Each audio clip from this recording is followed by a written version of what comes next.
প্রত্যেকটা নারীর কাছে যেমন পুরুষ সুন্দর, প্রত্যেকটা পুরুষের কাছে কিন্তু ঠিক নারীও সুন্দর।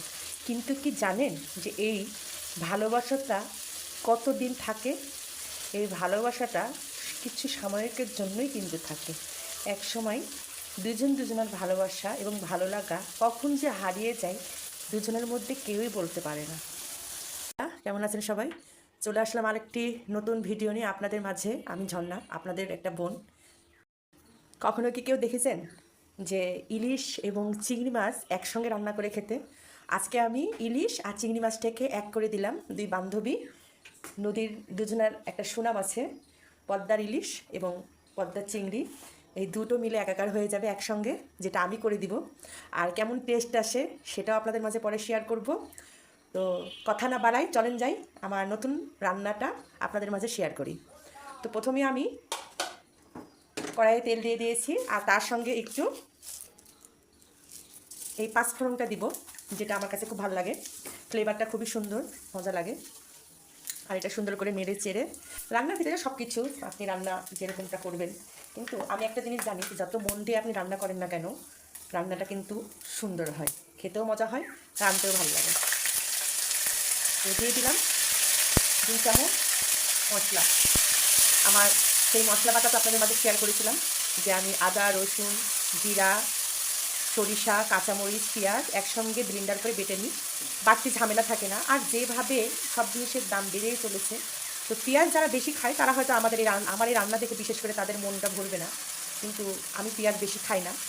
আমি যেরকম সেরকমভাবে আমি থাকতে পছন্দ করি। আহামরি আমার এত কিছু নাই যে আমি খেতেই থাকবো আর ফুরিয়ে গেলে আমাকে বারবার করে নিয়ে এসে দিবে। মধ্যবিত্ত ফ্যামিলিতে একটাই কি জানেন, হিসাব করতে চলতে চলতে একসময় দেখবেন যে আপনি হিসাবের তালিকায় নাম লিখে ফেলেছেন। যতই চেষ্টা করেন বেশি খাবেন, কিন্তু ওই যে আপনাকে আপনার সেই ডিসিপ্লিনটা বা সেই নিয়মটা বাধা দিবে যে না না না, 4টার জায়গায় আমি 3টা পেঁয়াজ খাই, একটা রেখে দিই, আবার আমার পরে কাজে লাগবে। এই সেরকম কিছু একটা হয়ে গেছে আমার সঙ্গে, যে আমি চাইলেও আমি এখন বেশি পেঁয়াজও খেতে পারি না, বা বেশি বাড়তি কোনো খরচও করতে পারি না। তো যাই হোক,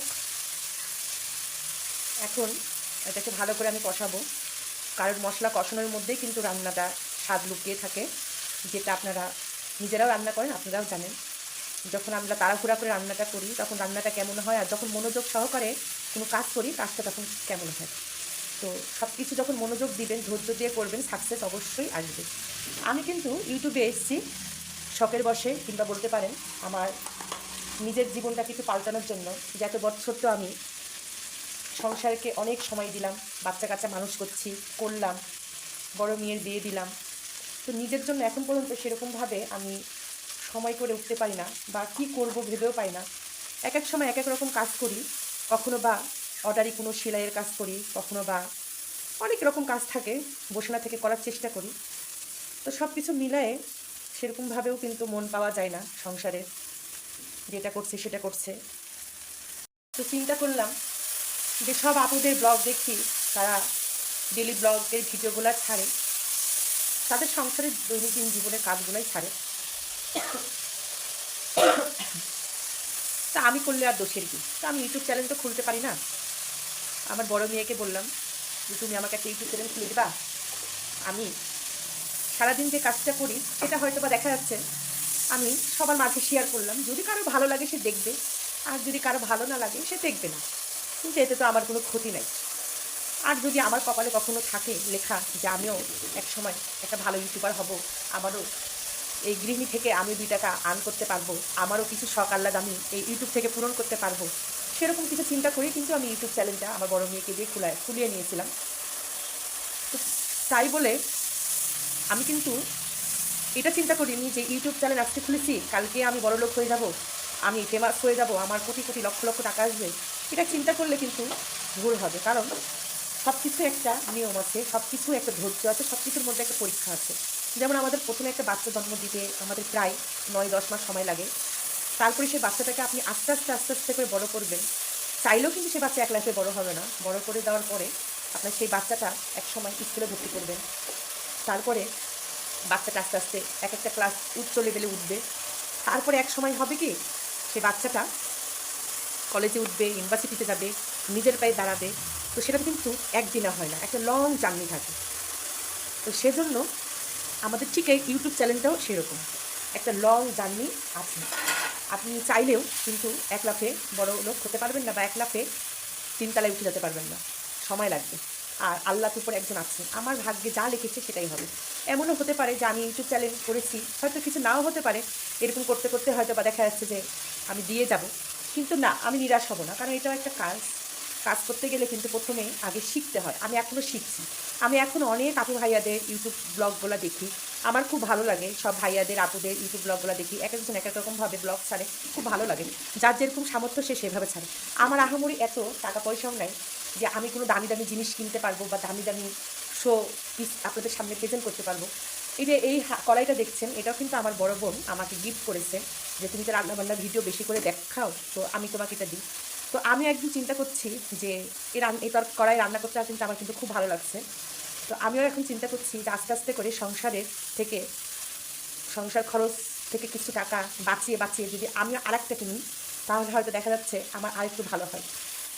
তো এই যে চিন্তাধারা দেখছেন, এই চিন্তাধারাটা কিন্তু আপনার মনের মধ্যে থাকা লাগবে। আমাদের সংসারে খরচ বাঁচানোর পরে আপনার যে টাকাটা থাকবে, সেই টাকাটা থেকে আপনি চাইলে সব পূরণ করতে পারেন, না চাইলে করতে পারেন না, সেটা যার যার ব্যক্তিগত বিষয়।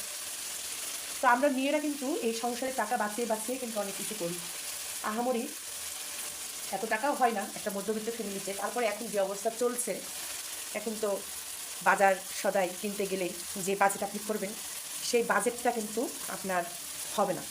আপনাকে ধরে নিতে হবে যে বাজেট নিয়ে আপনি বাজারে গেছেন, সেই বাজেটের আরও আপনাকে একগুণ বাড়িয়ে দিতে হবে। কারণ আমরা এক সময় 1,000 টাকা নিয়ে গেলেও আমার ব্যাগ ভর্তি করে সবজি বাজার নিয়ে চলে আসতাম, কিন্তু আপনি সেই টাকাটা এখন নিয়ে যান, পেঁয়াজ সবজি বাজার আপনার 1 পোয়া করে হবে, কিন্তু ব্যাগ ভরবে না। তো সব কিছু মিলায়ে এখন আগের মতো নিয়ম নাই। তারপরে আপনার ভাইয়া এখন অবসর, সেও এখন সেরকমভাবে কাজ করে না, আমরা অবসরপ্রাপ্ত। তো আমাদেরকে সেরকম হিসাবের মধ্যে থাকা লাগে। তা আল্লাহ যদি কোনো দিন আমার ভাগ্যে অনেক ভালো কিছু লেখা থাকে, তাহলে অবশ্যই হবে। দোয়া রাখবেন আমার প্রতি, আপনাদের এই বোনটা যেন একটু একটু করে এগিয়ে যায়। কারণ আমি জানি যে এক লাফে আমি এগুতে পারবো না, আমাকে একটু একটু করে এগুতে হবে। দেখেন এইভাবে এখন ভালো করে কষাবো। তা হালকা একটু পানি দিয়ে আমি এটাকে ঢেকে দিব, ভালো করে যেন এটা কষানো হয়ে যায়। যত কষানো হবে তত স্বাদটা বেশি হবে। এভাবে কষাই। আর আমি কিন্তু এর আগেও চিংড়ি মাছ দিয়ে ইলিশ মাছ একসঙ্গে অ্যাড করে খেয়েছিলাম। তো দুইটার সাথে কিন্তু হ্যাঁ আলাদা আলাদা হলেও কিন্তু ভালো লাগছিল আমার কাছে।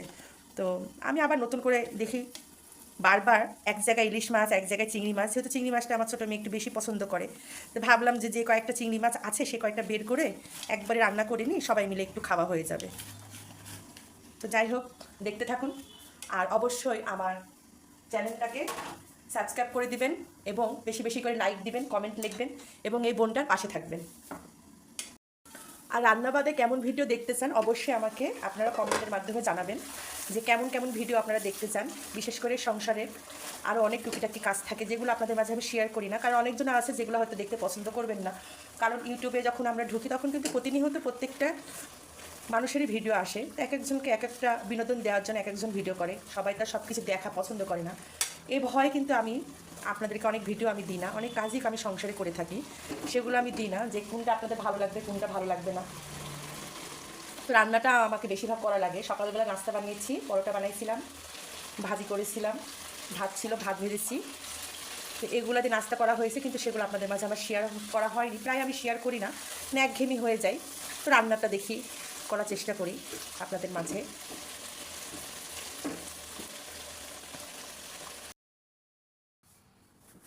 দেখো আপুরা, আমি ভাতটা নিয়ে বসেছি, আর এই যে রান্না করলাম চিংড়ি দিয়ে ইলিশ মাছ, কী যে সুন্দর লাগছে দেখতে। খেতেও মনে হয় অসাধারণ হবে। আজকে আমি 2 মাছের রানীকে এক জায়গায় করে দিলাম, অনেকটা ভালো হয়েছে না বলো? হ্যাঁ, এইভাবেই আমি 2 মাছকে আমি এক জায়গায় করে দিয়েছি। আর দেখো ধোঁয়া ওঠা ভাত, এই ভাতের সাথে এই মাছটা যে কেমন একটা স্বাদের। ইলিশ মাছ তো বরাবরই আমার অনেক পছন্দের একটা মাছ, আমি অন্যরকম মাছ টাছ খাই না, ইলিশ মাছটা একটু বেশি খাই, আমার যারা ভিডিও দেখো তারা বুঝতে পারবা।